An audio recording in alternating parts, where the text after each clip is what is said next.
sommet des sommets, vous savez, ce n'est pas le président, c'est le bon Dieu. Le sommet, c'est le bon Dieu. Enfin, les affaires de l'État, mais c'est le bon Dieu. Vous étiez venu, je crois bien, avec le président oui, voilà, c'était M. Kibambi Shinko. Et je crois bien que je vous avais plutôt demandé d'aller travailler avec les gens de la primature, ou soit le Premier ministre. Mais maintenant que le Premier ministre n'a pas su ou n'a pas pu régler le problème, et maintenant que le président vient d'être saisi de nouveau, eh bien, on verra bien quoi faire. Je ne crois pas que les 2 millions de dollars, c'était 2 millions à l'époque, 2 millions, c'était budgétisé d'ailleurs, qu'il faut qu'on appelle ça les indemnités de sortie pour les journalistes. Non, c'était pour appuyer nos médias. On est toujours déterminé à le faire, et certainement que maintenant que je suis encore saisi une fois de plus, je vais essayer de le faire. Mais c'était le Premier ministre qui devrait, en principe, débloquer la situation. Mais entre-temps, depuis 2010 jusqu'à ce jour, je crois bien qu'on a... Cet argent a déjà été consommé quelque part dans les opérations militaires, dans le déplacement ici et là. Mais vous pouvez compter sur moi et on trouvera une solution. Excellence, Monsieur le Président de la République, nous tenons, je vois qu'il y a mon confrère Kassamba qui insiste beaucoup, mais vous nous aviez accordé 5 questions pour terminer. Alors, Kassamba, si vous pouvez prendre la toute dernière question pour que nous puissions terminer, Excellence. Merci, Monsieur le Président. Jean-Marie Kassamba, Télé 50. J'aimerais poser une petite question, doublée d'une petite deuxième. Par rapport à nous de la presse, nous sommes assaillis par les charges, les fiscs notamment. Il y a trop de charges pour nous. Nous avons du personnel. Est-ce que le chef de l'État peut intervenir pour nous pour que ces charges qui pèsent sur la presse puissent connaître, bon, peut-être pas effacer tout, nous permettre quand même d'avoir quelques facilités pour qu'on puisse payer correctement nos collaborateurs, parce que nous sommes pesés par rapport à cela comme le marché publicitaire assez aléatoire encore. La dernière question concernant les Congolais qui vous suivent, les Quinois en particulier, parce qu'ils vont aller au vote, quel est le message pour eux, Monsieur le Président? Merci. Merci beaucoup. Pour le fisc, malheureusement, je ne peux pas intervenir. C'est hors de question même. Je ne peux pas le faire.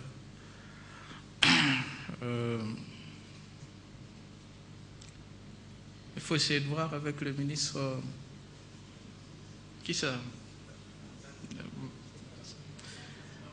Non, pas finance, plutôt le ministre Mende Lambert. Pour les Quinois, mais ce n'est pas pour les Quinois, c'est pour le Congolais, les 65 millions de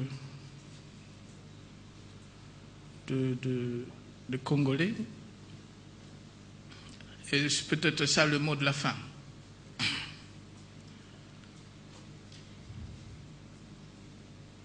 En 2001, on avait promis de réunifier ce pays. En 2001, on avait promis d'organiser les élections dans ce pays. Et toujours en 2001, on avait promis de reconstruire ce pays. Et je constate qu'en 2006, on avait effectivement organisé les élections. Et bien avant l'organisation des élections de 2006, on avait réunifié le pays.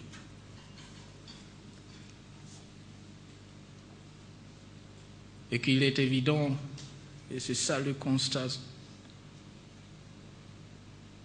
qu'en 2010-2011, on a des chantiers partout sur toute l'étendue du territoire national. Bref, c'est le début au démarrage de la reconstruction du pays.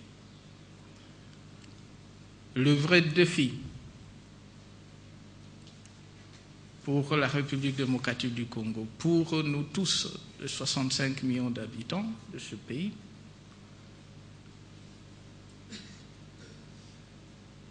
c'est la stabilité politique, la stabilité économique. Et la voie par excellence, obligée presque, c'est la tenue des élections. C'est la Commission électorale nationale indépendante qui organise ces élections. Et cette structure qui avait été mise en place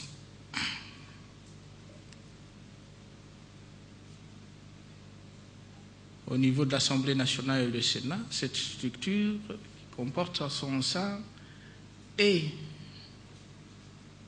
la majorité et l'opposition. Elle a déjà commencé à travailler depuis plusieurs mois. Elle a fait elle a battu un très grand travail. C'est un travail des titans.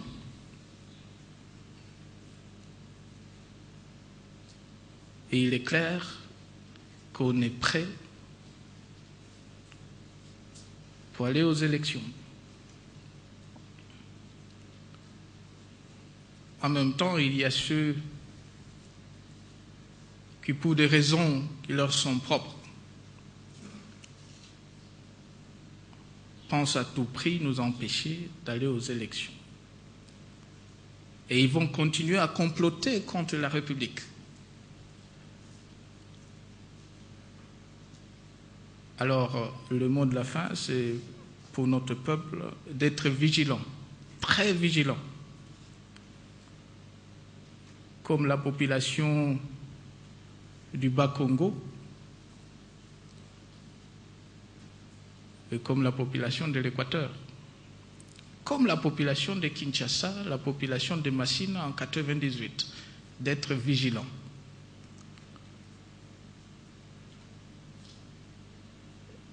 Vigilant, discipliné et déterminé pour qu'on aille aux élections et pour que nous puissions continuer avec la reconstruction du pays, le développement, la modernisation de notre pays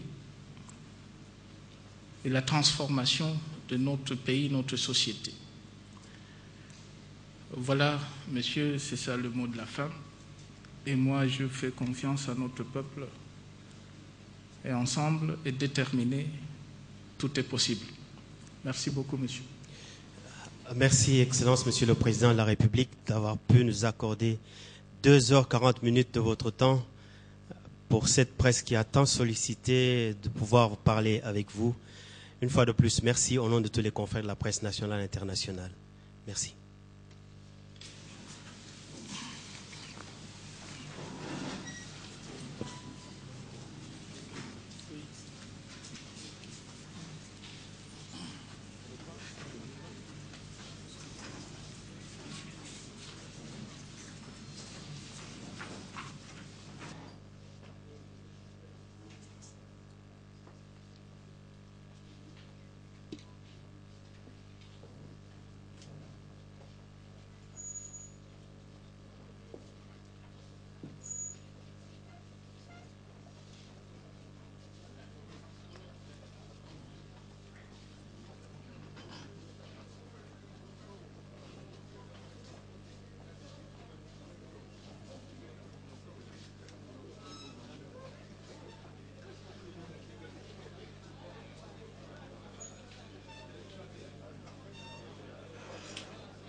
De la parole.